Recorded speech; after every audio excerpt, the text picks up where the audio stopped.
más de 35 años que han transcurrido después de la invasión de Estados Unidos a Panamá, nada así había ocurrido. En los años anteriores a la crisis política o durante la crisis política de finales de los años 80 que culminó con la invasión de Estados Unidos, en diciembre del 89 hubo momentos en los que el gobierno de aquel entonces sintió la necesidad de suspender las garantías constitucionales, pero en ninguna ocasión había ocurrido en estos más de 35 años eh, esta situación que se está viviendo en la provincia de Bocas del Toro. Sí, las causas son harto conocidas, además del hartazgo ciudadano que existe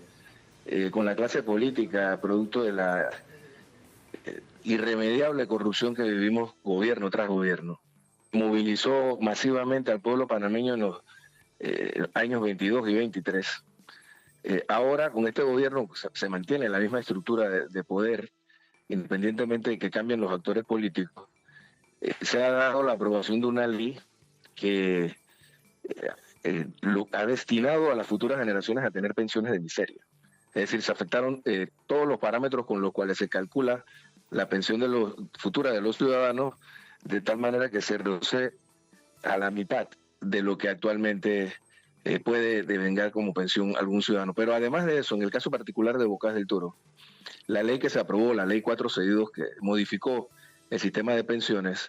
eliminó una ley especial que había sido aprobada en el año 17 que establecía condiciones especiales para los trabajadores bananeros. Y debo decir, los trabajadores bananeros en Panamá tienen una larga historia de lucha, primero con las condiciones de miseria en las que explotaban este recurso las transnacionales extranjeras, pero posteriormente, luego de la llegada de Omar Torrijos y el establecimiento del Código de Trabajo en 1971-72, a partir de ese momento ellos comenzaron a tener mejores condiciones de vida. Y cuando durante el gobierno de Ricardo Martinelli, del cual el actual presidente era el ministro de Seguridad, se intentó afectar las condiciones de los trabajadores y de los sindicalistas en términos generales, la provincia de Bocas del Toro se puso a la vanguardia de la lucha y derrotó al gobierno de Ricardo Martinelli de tal manera que tuvieron que derogar la ley, aquella que relataba la periodista hace unos minutos, la famosa ley Chorizo, porque pretendieron afectar 7 leyes, entre ellas la que financiaba o lo que permite el financiamiento del movimiento sindical en Panamá. Entonces, en Bocas del Toro, además de la afectación que se da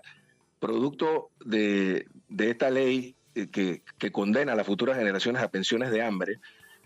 ahora también se ha eliminado con la ley 462 esa ley especial del año 2017 que habían logrado ellos a través de sus luchas. Y eso, hay dos factores, también debo decir, estos actos vandálicos o supuestos actos vandálicos que se dieron, que no, en este momento no podemos saber si fueron promovidos incluso desde el poder para justificar la suspensión de las garantías constitucionales. Sí debo decir que hay dos antecedentes inmediatos. Uno de ellos es que la Policía Nacional, en un hecho sin precedentes en la historia del país, se apersonó a las comunidades a desabastecer los comercios.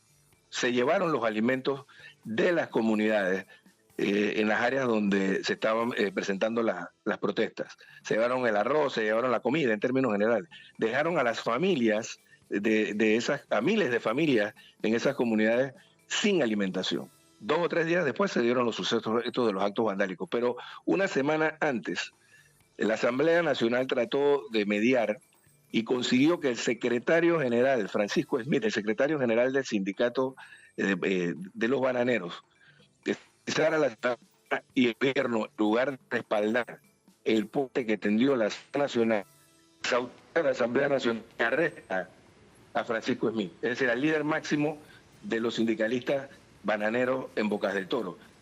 Mira, yo les he remitido a ustedes previo a esta entrevista, no sé si tuvieron tiempo de editarlo, pero podrán hacerlo después.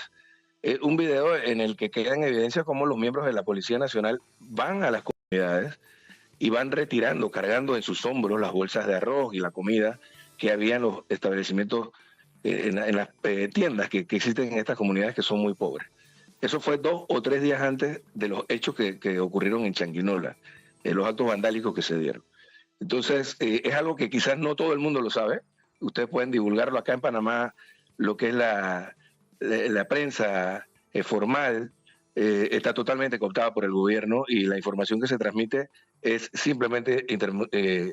información a favor de las gestiones que hace el gobierno nacional. Aquí se habla de una conspiración de la izquierda internacional o de la izquierda local para desestabilizar el país y fomentar el ascenso al poder de una corriente radical de izquierda, pero nada de eso es lo que está ocurriendo en Panamá. Realmente puede, sin duda, la gente con mayor conciencia política y social y mayor formación respaldan la protesta y pueden darle sustento, si se quiere, desde el punto de vista ideológico, conceptual, a esto, pero realmente lo que hay es una movilización legítima del pueblo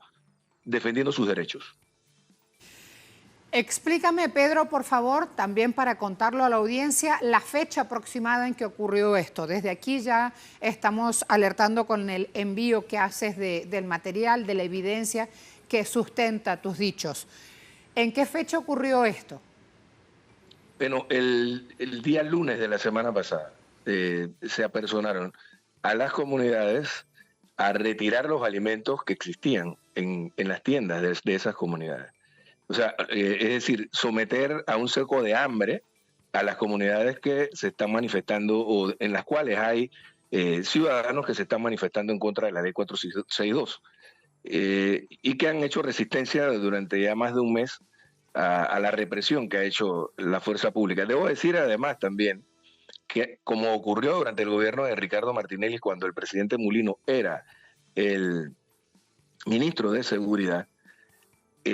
fuerzas no policiales de control antimultitudes, como debiera ser en cualquier país democrático, sino personal con entrenamiento militar. Es decir, el Servicio Nacional de Fronteras y el Servicio Aeronaval, ambos con formación y adiestramiento militar y equipamiento militar, son los que están interviniendo para establecer el orden público. Algo muy parecido a lo que hizo hace un par de semanas atrás el señor Trump en la ciudad de Los Ángeles. Es decir, gente que tiene una formación no para el control de multitudes, sino para el combate. Y están actuando de tal manera que están sitiando a bocas de toro. Lo que han provocado, sin duda, esta crisis y la han agudizado son el presidente de la República y quienes dirigen la seguridad del país, sin duda. La intransigencia del presidente José Raúl Mulino, que habla al país semana a semana, todos los jueves, plantea siempre una postura radical e intransigente y ellos están apostando al agotamiento del movimiento gremial, al agotamiento del movimiento sindical y pasar esta coyuntura habiéndolos debilitado y derrotado para seguir imponiendo una serie de medidas que son extremadamente antinacionales e impopulares. Porque algo de lo que ha movilizado también, una de las causas por las cuales también está la ciudadanía movilizándose en todo el país, es por el retroceso histórico que pretende el gobierno nacional, cediéndole concesiones de forma absurda y antihistórica al gobierno del presidente Trump. Es decir, nosotros tenemos un tratado con Estados Unidos que a partir del 31 de diciembre de 1999, a las 12 de mediodía, no solo el canal de Panamá pasaría a manos panameñas, sino que no podrían haber fuerzas militares de ningún otro país en Panamá. Y posteriormente se reformó la Constitución para que ni siquiera la República de Panamá contase con un ejército, una imposición como la que ocurrió a inicios de la República en 1904 por Estados Unidos. Pero en esas circunstancias, ahora el actual gobierno ha autorizado la presencia de tropas militares de Estados Unidos violando los tratados Torrijos-Carter, violando el Tratado de Neutralidad y unas concesiones absurdas que solo se sustentan en la condición de un gobierno empresarial, como ellos se han definido, que privilegia la visa a los Estados Unidos que los